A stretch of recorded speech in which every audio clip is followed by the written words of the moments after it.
Welcome back for another episode of Pretend I Don't Know Anything. Still here with Grant Young, Director of Admissions at Lighthouse Recovery. And this is part 2 of Better Understanding Residential Treatment.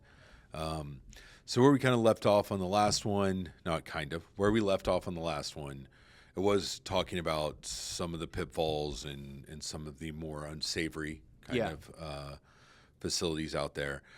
I do want to say with that I don't want to give the impression that like every program that's just offering 28 days or something is a revolving door treatment. Right. There are good treatments out there of any length of time in that. Good inpatient facilities for that. But it is about kind of understanding what you're stepping into and, not buying into the whatever is being sold. Is a lot of times that is what is happening. People are selling these programs. Sure. I've never looked at admissions as a sales job. Right. I don't believe that's what it is. In fact, my experience doing admissions, I spent most of my time helping individuals find other treatment. Yeah. Other than wherever I was working or at Lighthouse. Feels a bit more of a tour guide a little bit. Just because I've been working in the field. Mm-hmm. I'm immersed in it. Yeah. Usually when a family's calling, they're completely, what's inpatient? What is outpatient? No education on it. What's the difference? Right. And that's why we want to do this, so that people can understand that. Not just what's good and bad, but what is it and how does it differ? Sure. There are different types outside of just timeline in inpatient. There are different offerings, and some of those may be appealing to or work well with some individuals and may not work well with other individuals. And this is kind of knowing your loved one and where you feel like they would thrive and where they wouldn't. You also just made a comment like, when I was an inpatient and did all of these things, I didn't necessarily feel like it was so great at the time, but I feel like it's great now. Yeah. Right.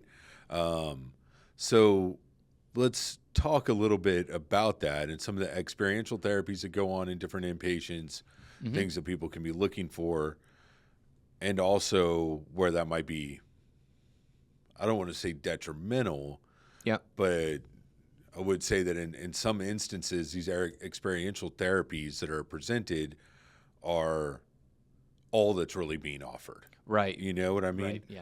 And there's more to this process that needs to be uncovered and layers through it than just surfing. There's plenty of hybrid models, in my opinion. We've worked with some places that have a wilderness type feel to it, but they're also not a wilderness program. Yes. I know for a lot of individuals that I've worked with, including myself, that having activities like physical activities in their life during that time can be really beneficial. What got me into treatment was they've got a basketball court. Yeah. And when it comes to overall health, when it comes to addiction, basketball is like the least of my worries, but it got me a little bit of buy-in.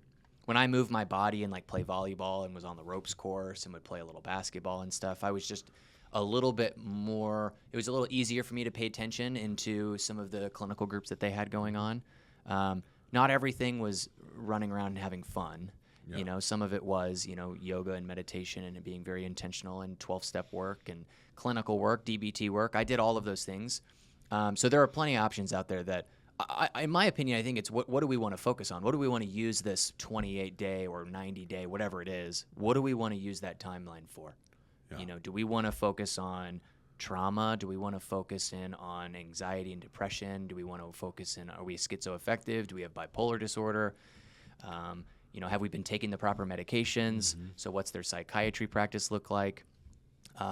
Do we need to be physical? Can we be physical? Yeah. Are we able to get out there and go rock climbing? Maybe we can't, depending on where we're at in our life.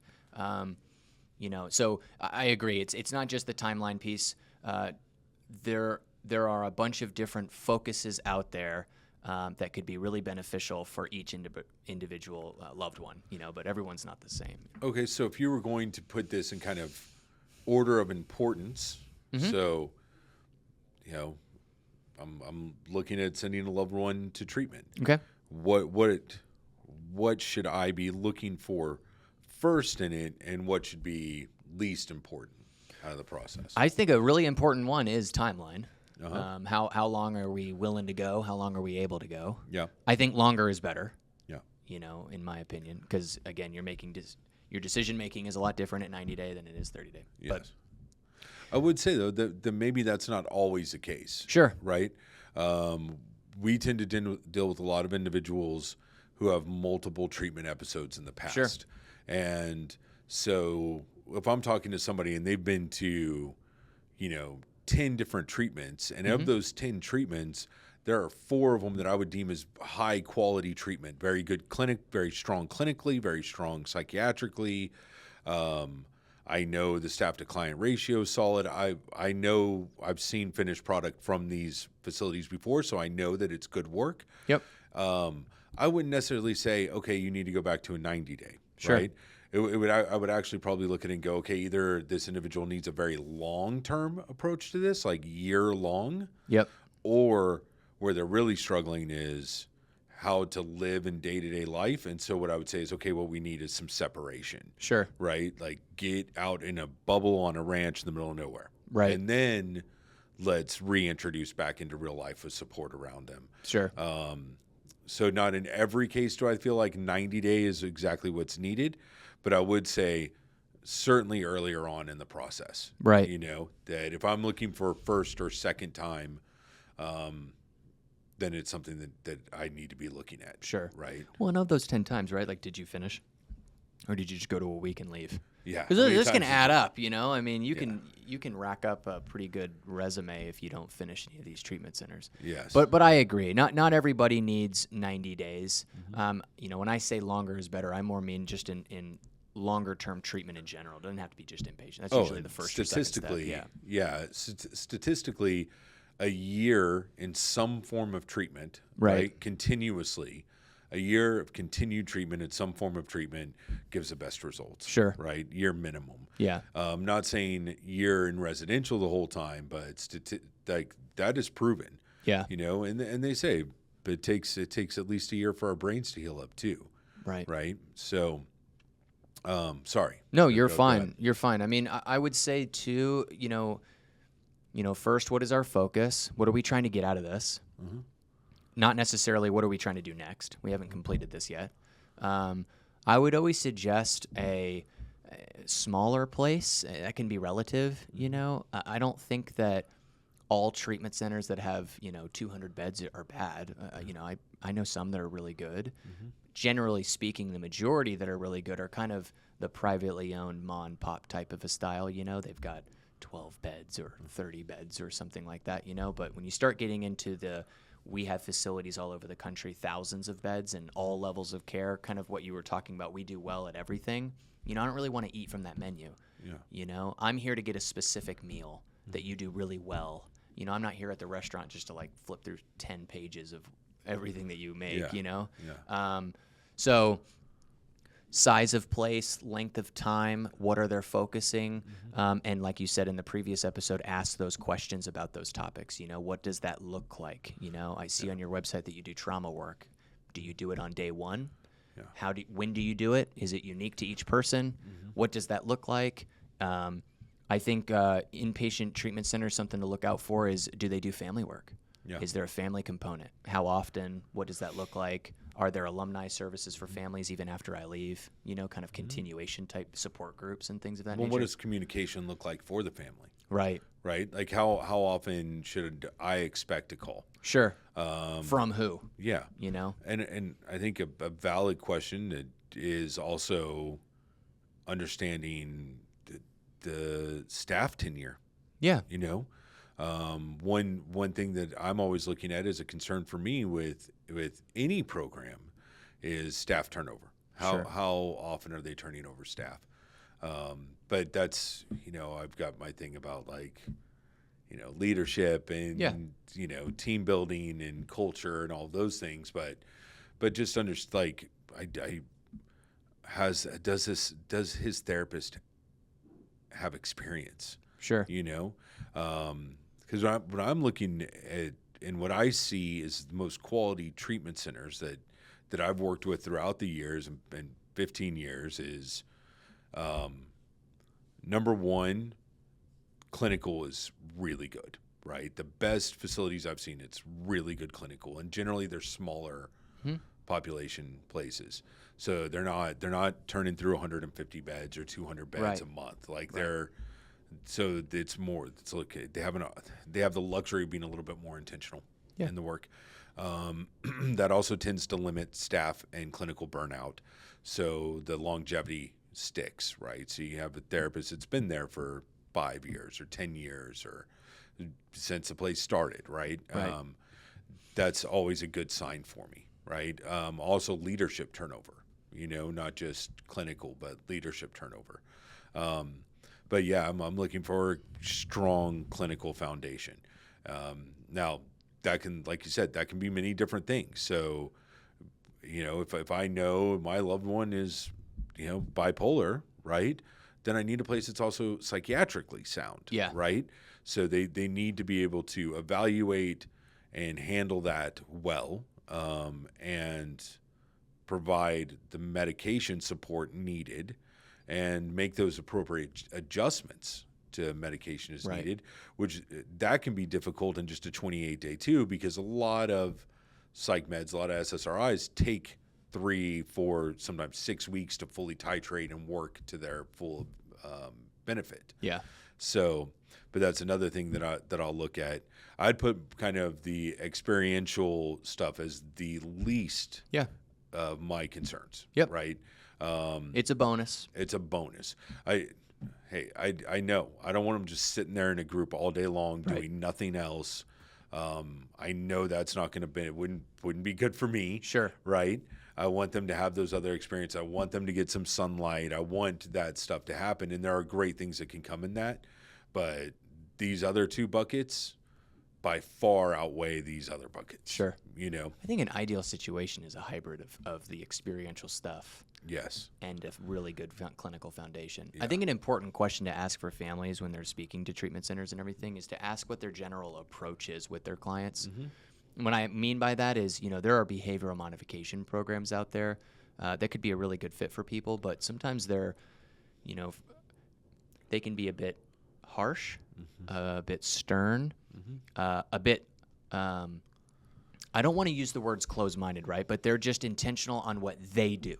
And we're not really open to any other type of solution, How flexible are they? We've seen programs that are extremely 12-step heavy with no clinical work. You know what I mean? And so is that the right fit, that we don't do any clinical work? But again, just generally speaking, it's a hybrid between all of them. Well, and I've got some opinions on that too, Yeah. Like probably not this episode, but there are some times where there are some things I can say around that, right? I mean, well, screw it, I'll just say it.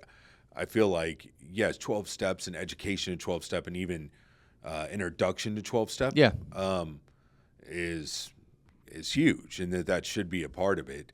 12-step minded.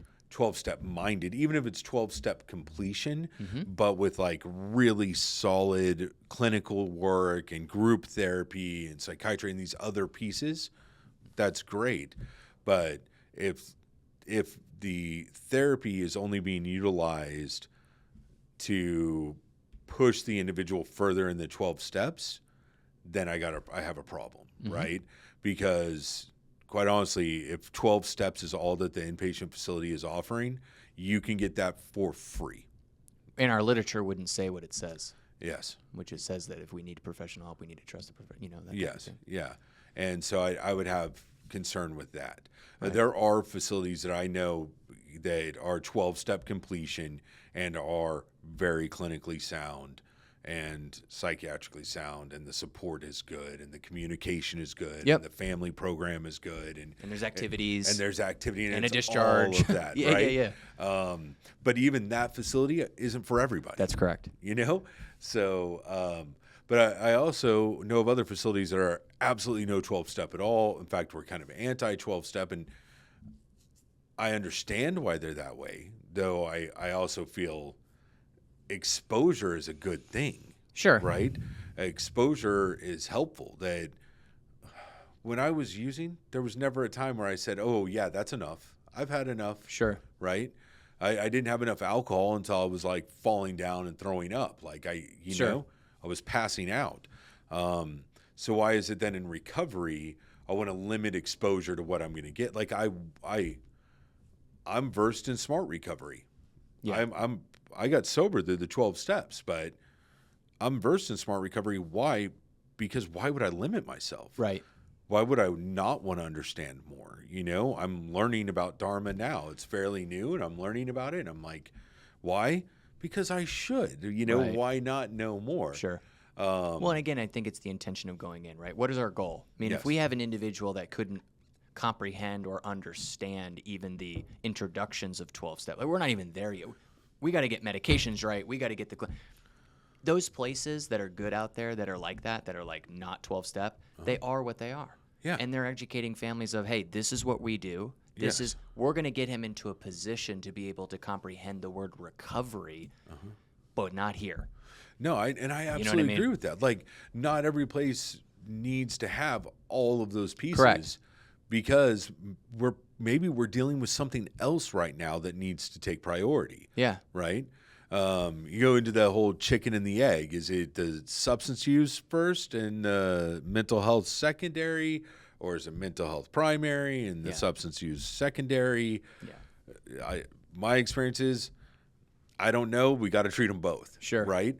But sometimes we can't even start into the substance use until this mental health is flatlined a little bit. Yeah. Right? And then we can start digging in deeper over here. Right. Oftentimes that's the case. We got to get stabilized first, then we can do this. Yeah. Well, the fact is we are not getting all the way better in 30 or 90 days. Yes. We are hopefully going to the correct place that's going to be able to connect with that loved one, to put them in a position to be able to make a somewhat good decision with the help and guidance of a treatment center and a family for the next step. Yes. And it's that person's job to do the exact same thing, but maybe on a lower level because they're able to do a little bit more, to then put them in a position to make the next right decision. Yeah. I'm still doing that. I haven't been to treatment in a while, but that's the same plan. You know what I mean? Yeah. Anyways. See, and this is exactly why we're talking about, getting professionals involved, Right. getting interventionists involved, because they can help, there's a lot of information, man. There's a lot of stuff to dig through. They can help you dig through it and make good decisions for your loved one. Yeah. Because I guess one thing we didn't talk about with intervention is the number one thing that I would say designates a good interventionist is intimate knowledge of quality programming around. That's a great point. Right? Yeah. Yeah. Well, thanks for your time and sitting with us for another episode of Pretend I Don't Know Anything. And next episode will be coming soon.